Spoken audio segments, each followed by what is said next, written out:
안녕하세요. 오늘도 사연살롱을 찾아주셔서 감사합니다. 저는 50대 주부예요. 저는 36살에 결혼을 했어요. 요즘이야 그렇지 않겠지만 제가 결혼할 때 저는 나이가 많은 신부축에 속했어요. 윗동서도 저보다 나이가 한참 아래였죠. 결혼 전에도 시아버지는 제가 나이가 많다고 은근히 눈치를 주시고 마음에 들지 않는 티를 내셔서 섭섭할 때도 많았는데요. 다행히도 시어머니가 항상 잘 챙겨주셔서 그걸 위안으로 삼았어요. 결혼 후에도 시아버지 태도는 달라진 게 없었어요. 말씀을 많이 하시지 않았지만 늘 저를 차가운 눈으로 대하셨고 제가 작은 실수라도 하면 못마땅한 표정으로 혀를 차곤 하셨어요. 그런데 윗동서한테는 어찌나 살가우신지 그러지 않으려고 해도 저절로 서운한 기분이 들곤 했죠. 시어머니는 저에게 따뜻하게 해주셨기 때문에 정말 좋았어요. 저는 엄마가 중학교 때 암으로 돌아가셔서 늘 엄마 품이 그리웠는데 시어머니한테서 그걸 받는 느낌이 들었거든요. 하지만 시아버지의 냉대가 계속되니 저도 시댁에 가는 일이 점점 부담되더라고요. 안 그래도 시댁이라는 곳이 어려운 자리인데 그렇게 저를 싫어하는 분이 계시니 가기 싫어졌고 시댁 가는 날이 되면 가슴이 답답하고 소화가 안 되기도 했어요. 한 번은 제가 너무 소화가 안 돼서 약을 먹고 손까지 따고 갔는데 그런 저를 보고 시어머니께서 걱정스럽게 어디 아프니? 안색이 좋지 않구나. 네, 속이 계속 안 좋아서요. 약도 먹고 손도 땄으니 괜찮아질 거예요. 라고 하자 시아버지는 그렇게 제 몸 관리도 못해서야 원 하며 신문을 소리내며 펼치시더군요. 그때 아주버니와 형님이 집에 왔는데 형님도 속이 안 좋다면서 약을 먹더라고요. 시아버지는 형님한테 저런 참얼미가 났나 보구나. 약 먹고 들어가서 좀 누웠다 나와라. 하시는데 저도 모르게 눈물이 나더군요. 시어머니는 그걸 눈치채고 제 어깨를 감싸 안으면서 다들 속도 안 좋은데 오늘은 가벼운 거 배달시켜 먹자. 라며 저를 다독여 주셨어요. 정말이지 시어머니가 안 계셨으면 너무 힘들었을 거예요. 그렇다고 형님이 밉거나 하진 않았어요. 형님은 그러기에는 너무 착하고 순했거든요. 한 번도 얼굴을 찡그리거나 시부모님한테 아니요 하는 걸 본 적이 없었어요. 결혼 전에 형님 부부와 만난 적이 있었는데 그때도 어찌나 배려있고 친절한지 정말 잘해주고 싶다는 생각이 절로 들었거든요. 그런 걸 보면 시아버지가 예뻐하시는 것도 이해는 됐어요. 다만 제가 나이가 많다는 이유로 차별하는 게 섭섭했던 거죠. 그런데 시어머니는 이상하게 형님과 거리를 두시더라고요. 처음에는 시아버지가 유독 형님을 많이 챙기시니까 저 때문에 그런 줄 알았는데 남편 얘기가 원래 그러셨다는 거예요. 엄마, 원래 형수 안 좋아했어. 그렇게 말은 안 했는데 좀 경계한달까? 오히려 자기는 좋아하는 것 같아. 그러게, 다들 형님 한 번 보면 좋아하잖아. 어머니는 뭐가 마음에 안 드시는 거지? 저도 궁금했지만 알 길은 없었죠. 어느 날 시어머니가 저한테 쇼핑을 가자고 하셔서 갔는데 형님한테 문자가 왔어요. 동서, 혹시 지금 바빠요? 우리 지민이 어린이집 하교시켜줄 수 있나 해서요. 형님은 제가 나이가 더 많다며 말을 높여서 썼어요. 제가 부담스럽다고 해도 자기가 미안하다고 계속 쓰더라고요. 형님, 죄송한데 제가 지금 어머니랑 밖에 있어요. 라고 문자를 보내자 그렇구나. 좋은 시간 방해해서 미안해요. 라며 답을 했죠. 그리고 나서 시어머니가 휴대폰에 문자가 왔다고 보시더니 급하게 전화를 거시더라고요. 큰애야, 너 이 돈이 뭐냐? 네가 돈 보냈다고 문자가 오는데? 아니다. 우리 쇼핑하는데 네가 왜 그래? 됐다. 다음에 집에 오면 돌려줄게. 어머니, 무슨 전화인데 그러세요? 아니, 큰애가 너랑 쇼핑할 때 쓰라면서 돈을 30만 원이나 보냈지 뭐니. 얘는 진짜 사람 부담스럽게 왜 그러나 몰라. 라며 불편하다고 하시길래 형님이 저랑 어머니 쇼핑한다니까 생각해서 보내셨나 봐요. 라고 조심스럽게 말하자 지가 그러면 우리가 뭐가 되니? 걔는 생각해주는 것처럼 하는데 알고 보면 더 불편하게 만든다니까. 라고 하시더라고요. 그러고 보니 형님한테 고맙기보다는 미안한 마음이 더 들더라고요. 저한테 꼬박꼬박 존댓말을 하니 저도 편하게 형님을 대할 수 없는 것도 그렇고요. 시어머니는 더 이상 저한테 말하지 않으셨지만 형님을 좋아하지 않는다는 게 확실히 느껴졌어요. 시어머니는 저희 앞에서 다른 형제 불평을 하는 일이 거의 없으셨어요. 그만큼 말을 아끼는 분이셨고 형님과 제가 같이 있을 때는 눈에 띄게 한 사람을 편애하는 일도 없으셨죠.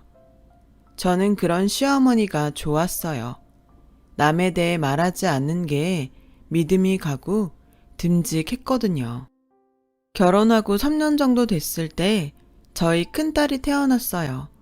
안 그래도 시아버지 태도는 바뀐 게 없었죠. 형님네 딸은 안 보이면 찾으실 정도로 챙기고 예뻐하셨지만 저희 딸에게는 시큰둥한 반응을 보이셨고요. 저는 저 때문에 우리 딸까지 시아버지 미움을 받는 것 같아 마음이 너무 아팠어요. 언젠가는 형님네 딸이랑 우리 애가 같이 거실에 앉아 있는데 수도 고치는 사람이 집에 오니까 시아버지가 얼른 형님네 딸만 안아서 안으로 데리고 들어가셨거든요. 그 일로 남편도 마음이 상해서 아버지, 우리 윤지가 더 어리잖아요. 민지는 혼자 걸을 수 있는데 덜렁 윤지만 남겨놓으세요. 라고 해도 시아버지는 들은 척도 안 하시더라고요. 자기, 우리 아버님 사랑받는 거 너무 연연하지 말자. 그래도 어머님이 우리 윤지 많이 예뻐해 주시잖아. 나도 그 힘으로 살아. 라고 하니 남편은 아무리 정이 가는 사람이 따로 있다고 하지만 너무하시잖아. 하긴 어릴 때도 항상 형만 편애했으니까. 라고 하길래 우리 나중에 윤지가 커서 아버님 때문에 상처받은 일 생길 것 같으면 윤지 아예 아버님 댁에 데려가지 말자. 그래, 그러자. 그런데 저 우리만 받으면 됐지. 우리 딸까지 상처받게 할 순 없지. 라며 서로를 다독였어요. 하지만 그런 일은 생기지 않게 됐어요. 그토록 건강하셨던 시아버지가 갑자기 뇌졸중으로 쓰러지신 거예요. 다행히 병원에 빨리 가서 응급조치도 잘 받으시고 후유증도 많이 없었는데 그 이후로 자꾸 시름시름 앓으시더라고요. 그래서 저와 형님이 번갈아 가면서 시아버지 병간호를 했는데요. 저는 아무리 해도 형님을 따라갈 수 없었어요. 진짜 비싸고 구하기 힘든 영양제에서부터 그때는 잘 없었던 산삼배양액까지 가져왔고요. 매주 다른 꽃을 가져와서 꽂아놓고 시아버지가 먹고 싶다고 하는 게 있으면 어떻게든 사오더군요. 저도 꽃도 가져가고 음식도 준비해서 갔지만 그 정성을 따라갈 수 없었어요.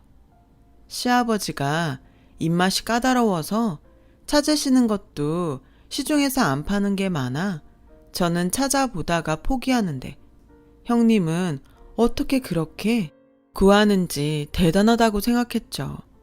그런데 한 번은 시아버지가 갈비찜이 먹고 싶다고 하셔서 제가 갈비찜을 해간 적이 있었거든요. 그 얘기를 못 들은 형님이 직접 섭산적을 만들어 오셨는데 정말 보기에도 예쁘고 고급졌어요. 시아버지는 제가 해온 갈비찜은 안 드시고 형님 섭산적을 드시고 만족하셨죠. 그런데 시어머니가 반찬통 밑바닥에 붙은 랩을 보시더니 내가 이럴 줄 알았지. 아니, 그냥 샀으면 샀다고 하면 될 것을. 라고 혼자 말을 하시며 통을 버리시길래 나중에 보니까 거기에 땡땡 백화점 섭산적이라고 바코드 표가 붙어 있는 거였어요. 시어머니는 형님이 어떤 사람인지 대충 아셨던 것 같아요. 그래서 처음부터 거리를 두셨던 거고요. 아무튼 시아버지는 형님의 극진한 간호를 몇 년간 받으시다가 폐렴이 악화되셔서 돌아가셨어요. 시아버지가 돌아가신 건 슬픈 일이었지만 저희 부부는 또 한 번 상처를 받았는데요. 시아버지가 부동산에 현금에 재산이 좀 있었거든요. 그 재산의 80%를 형님네에 주신 거예요. 저희는 지방에 있는 땅을 조금 물려받았고요. 나머지는 어머님 몫이었죠. 오죽하면 시어머니가 변호사한테 어떻게 이렇게 하는데 자기한테 알리지 않았냐며 화를 내실 정도였으니까요. 저와 남편은 마음이 상했지만 시어머니를 위로했어요. 어머니, 저희 괜찮아요. 저희가 벌 능력 없는 것도 아니고요. 지금까지도 저희 힘으로 살았는데요, 뭘. 그래, 엄마. 이 사람 말이 맞아. 그리고 엄마도 신경 쓰지 말어.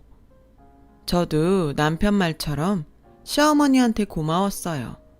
시댁 집안 어른 중에 저를 아껴주는 사람이 있다는 게 너무 든든했으니까요. 사실 형님네 가족과 저희 가족은 친하기 힘들었거든요.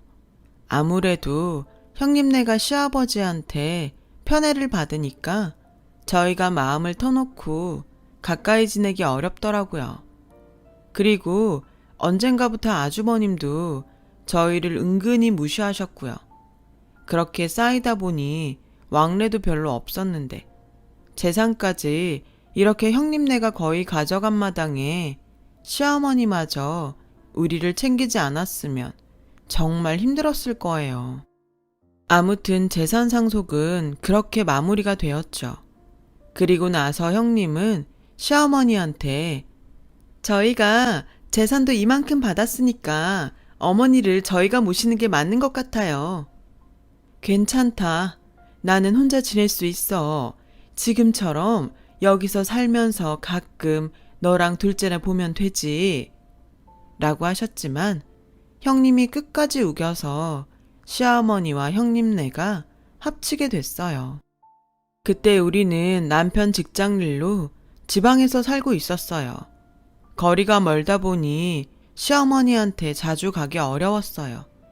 형님네와 합치시니 전화도 전보다 많이 못하겠더라고요. 어쩐지 형님 눈치가 보였고 시어머니도 편히 말씀을 못하시는 것 같았어요. 그러다 보니 자연히 연락이 줄었죠.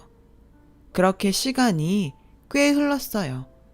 그런데 어느 날 남편이 회사에서 전화를 해서 여보, 어머니 어디 계신지 좀 찾아봐. 전화도 안 받으시고 뭔가 이상해. 형도 전화가 안 돼. 라길래 전화를 해봤더니 정말 연결이 안 되는 거예요. 전화가 아예 없는 번호라고 나오더라고요. 저는 너무 황당해서 형님한테 전화했지만 형님 전화도 끊긴 상태였어요.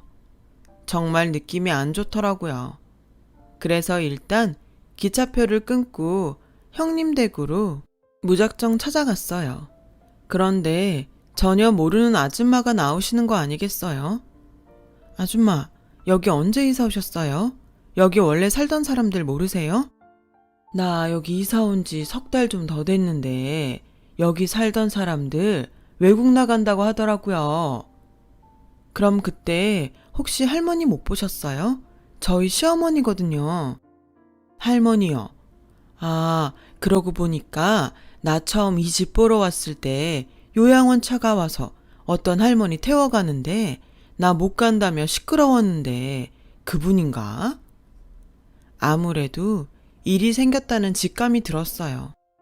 저는 바로 남편한테 연락해서 빨리 올라오라고 했고, 그 다음에 형님과 아는 사람들을 수소문해서 닥치는 대로 연락을 해봤죠.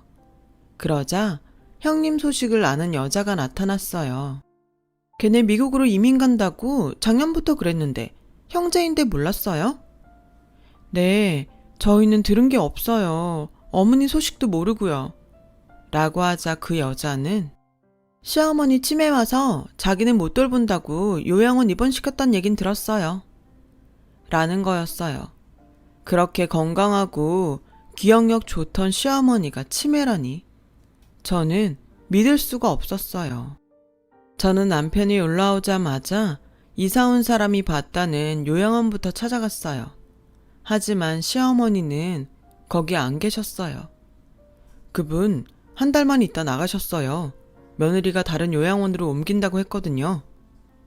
혹시 어디로 가신 건지 아시나요? 경기도로 가신다는 얘긴 들었는데 자세한 건 잘 모르겠네요. 그때부터 저희 부부는 경기도에 있는 모든 요양원을 뒤졌고 잘 알려지지 않은 작은 곳까지 일일이 조사해서 알아냈어요. 하지만 시어머니는 어디에도 없었어요. 저희 걱정은 커져만 갔죠. 도저히 안 되겠다 싶어 경찰서에 실종 신고를 하기로 하고 마지막으로 혹시나 하는 마음에 충청도에 요양원 한 곳을 더 가봤어요. 원래 가보려고 했던 요양원은 아니었는데 우연히 눈에 띈 다음부터 이상하게 자꾸 신경이 쓰였거든요. 그랬더니 거기 안내 데스크에 있는 분이 아, 이분 얼마 전에 들어오셨는데 아드님이란 분이 6개월치를 한꺼번에 주고 가셨어요. 라며 저희를 시어머니 있는 방으로 안내해 주더라고요. 입원실에 간 저희 부부는 너무 놀라서 입이 벌어졌어요. 시어머니가 피골이 상접한 얼굴로 6명이 같이 쓰는 방, 제일 벽쪽 침대에 모로 누워서 정신없이 주무시고 계셨거든요. 어머니, 어쩌다가 여기 이러고 계세요. 저희 왔어요, 어머니. 제가 펑펑 울면서 어머니를 부르자 남편이 저를 달랬죠. 요양사는 시어머니가 우릴 못 알아볼 거라고 하더군요. 그러자 남편이 그럴 리 없어요. 우리 엄마 6개월 전에 봤을 때도 멀쩡하셨다고요. 그랬어도 지금은 치매가 오셔서 라고 안내원이 말하는데 청욱이냐? 라는 시어머니의 힘없는 목소리가 들리는 거였어요. 저희가 어머니를 부르며 다가가니 시어머니는 금세 다시 잠이 드셨어요. 요양원에서 안정제를 준다는데 그걸 먹고 계속 주무시는 것 같았어요. 시어머니를 퇴원시켜서 바로 집으로 모시고 와 큰 병원에 가서 검사를 했죠. 뇌 MRI상으로는 치매 소견이 안 보인다는 말을 듣고 저희는 일단 안심하고 집으로 왔어요. 그런데 시어머니가 말을 한마디도 못 하시는 거였어요. 다시 병원에 가보니 아무래도 충격 때문에 그런 것 같다며 시간이 필요하다는 말에 저희 부부는 형님 부부한테 분노했어요. 어떻게 사람이 이럴 수가 있냐? 형은 뭐야? 형수는 그렇다 치고 자기는 자식인데 와, 정말 인간도 아니야. 진짜 그렇게 잘할 때는 언제고 이건 아버님 돌아가시고 재산 받으니까 어머님 집까지 차지하려고 한 거잖아. 어떻게 이러냐? 어머님 사실 곳은 남겼어야지. 내가 시집 와서 어머니 안 계셨으면 어떻게 버텼겠어. 우리 형님네 찾지 말고 우리가 어머니 잘 돌봐드리자. 그 사람들 그깟 돈 가지고 자기들끼리 잘 먹고 잘 살라 그래. 여보, 정말 고마워. 라며 남편은 제 손을 꼭 잡았어요. 저는 시어머니 건강 회복을 위해 열심히 간병을 했어요. 말도 못하고 힘들어하시는 어머니를 위해 할 수 있는 건 다 했죠. 병원도 다니면서 한의원에서 보약도 지어드렸고 마사지를 배워서 매일 시어머니 온몸을 마사지 해드렸어요. 반찬도 영양이 부족하지 않도록 신경 써서 매일 고기와 채소를 마련했고요. 그러자 시어머니는 점점 기력을 회복하셨고 다시 말을 조금씩 하게 됐어요. 돌아오는 검진날 병원 의사가 이제 정상으로 다 돌아오신 것 같네요. 더 걱정 안 하셔도 되겠어요. 라고 하는 말에 눈물이 저절로 나더라고요. 저는 시어머니 손을 잡고 어머니 너무 다행이에요. 정말 잘 됐어요. 라고 하자 시어머니는 무슨 그런 말을 해. 다 네 덕분에 내가 다시 살았다. 라고 또렷하게 말씀하시는데 눈빛도 예전처럼 반짝이셨어요. 저는 그게 너무 좋아서 또 울고 말았죠. 시어머니는 그런 저를 안고 계속 고맙다고 하셨어요. 그날 저녁에 남편이 퇴근하고 오자 시어머니는 저희를 부르시더니 이거 니네 몫이다 라며 서류를 내미시는 거였어요. 엄마, 이게 뭐예요? 내가 너네 앞으로 해놓은 거야. 남편과 같이 서류를 보니 주식하고 예금에 작은 건물 하나가 저희 앞으로 되어 있더라고요. 시어머니는 전부터 형님이 사근사근한 게 어딘가 어색하다고 생각해서 조금 알아보셨다고 해요. 형님은 전에 근무하던 병원에서도 여러 의사들과 사귀고 헤어지기를 반복했다는 거예요. 그러면서 남자들한테서 돈을 좀 챙겼던 것 같은데 정확한 증거는 없었다고 해요. 시어머니가 아주버님 결혼 전에 그런 얘기를 했지만 아주버니는 들으려고도 하지 않았다고 하네요.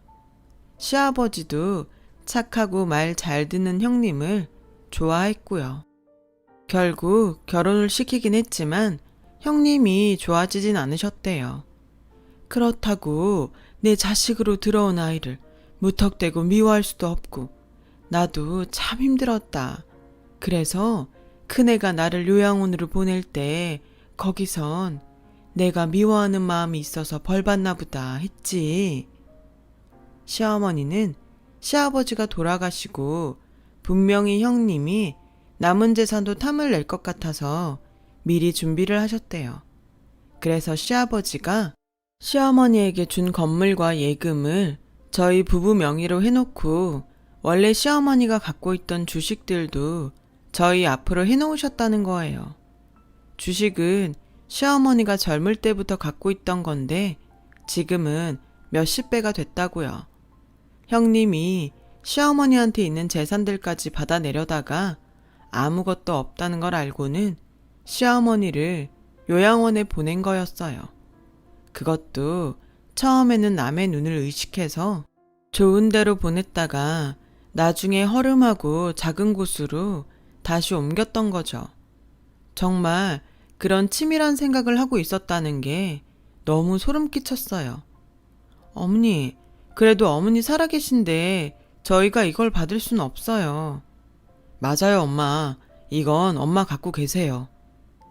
너희는 나한테 아무것도 없는 줄 알고도 나를 찾아서 그 먼 데까지 왔었잖니. 나도 이제 너희밖에 없는데 내가 이걸 가져서 뭘 하겠니? 그렇게 저희는 시어머니가 애써 지키신 재산을 물려받게 됐죠. 그래도 함부로 쓸 엄두가 나지 않더군요. 저희는 열심히 일을 하면서 시어머니와 함께 잘 살고 있었어요. 그러던 어느 날 모르는 번호로 전화가 왔어요. 저는 보이스피싱일까봐 받지 않았는데 계속 와서 할 수 없이 받았죠. 동서, 나예요. 잘 지내요? 형님? 아니, 지금 잘 지내요라는 말이 나와요? 저는 아무렇지도 않게 밝은 목소리로 인사하는 형님이 어이가 없었어요. 형님은 오해가 있었던 것 뿐이라며 곧 한국에 들어가는데 만나고 싶다고 하더군요. 그래서 집이 아닌 다른 곳에서 보자고 했죠. 시어머니가 보시면 또 어떤 충격을 받으실지 모르니까요. 저와 남편은 마음을 단단히 먹고 형님 부부를 만나러 갔어요. 두 사람은 잘 지냈는지 전보다 훨씬 살이 쪘더라고요. 연락도 못하고 가서 미안해요. 어머니 요양원 보내고 연락한다는 게 너무 바빠서. 됐고, 무슨 일로 보자고 하신 겁니까? 남편이 형님 말을 끊고 딱딱하게 말하자 아주버니는 무슨 일이라니, 형제 사이에 당연한 거 아니야? 했고, 형수는 다 오해가 있었어요. 저희가 급하게 할 사업이 있어서. 그래서 말인데 우리 사업에 투자를 좀 해줬으면 좋겠어요. 형님이 생글거리며 얘기하는데 너무 얄밉더라고요. 얘기를 들어보니 그 사업이라는 게 건강식품 다단계였어요. 지금 두 사람이 자기들 밑으로 회원들을 늘리느라 계속 돈이 들어가는데 조금만 더 하면 되니까 곧 수익이 나서 투자금을 돌려준다는 거였어요. 저와 남편은 기가 막혀서 서로를 쳐다봤어요. 그렇게는 안 되겠는데요, 형님. 저희도 아까워서 못 쓰는 돈을 어떻게 그런 일에 투자해요? 라고 하니 형님은 계속 웃는 얼굴로 이건 서방님이 정하실 일 아닌가요? 동서가 나설 일 아닌데? 저는 화가 나서 내가 진짜 동서고 나발이고 이런 거 떼고 사람으로서 말하는데 너 어린애가 인생 그렇게 사는 거 아니야. 어디서 여기저기 등쳐먹고 쉽게 돈 벌어서 먹고 살려고 들어? 재산 안 준다고 시어머니를 이름도 없는 요양원에 보내? 내가 너 그래도 윗 동서니까 봐주는데 경찰에 신고하기 전에 우리 앞에서 그냥 사라지는 게 좋을 거야. 라며 아주 세게 나갔어요. 그리고 남편하고 같이 일어나 나오니 두 사람이 저희를 붙잡으며 돈을 달라며 사정을 하더군요.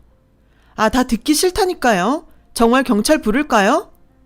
라고 제가 소리를 꽥 지르자 두 사람은 그제야 포기를 했어요. 알고 보니 둘은 미국에서 다단계로 편히 돈을 벌려고 하다가 가지고 갔던 돈을 죄다 탕진해서 처음 가서 샀던 집도 팔고 여기저기 전전한다고 하더라고요. 저희는 집으로 돌아와서 재산을 시어머니 살아계신 동안에 어머니만 위해서 쓰자고 다짐했어요. 어머니가 저희를 생각해 주신 만큼 어머님한테 돌려드리는 게 맞다고 생각했어요. 그렇게 결정하고 나니 마음이 한결 편하더군요. 형님네는 한참 후에 한국에 다시 돌아와서 저희에게 몇 번이나 연락을 했지만 저도 남편도 전화만 받고 찾아가지는 않았어요. 그 후로 형님네 가족은 저희에게 더 이상 연락이 없었고요.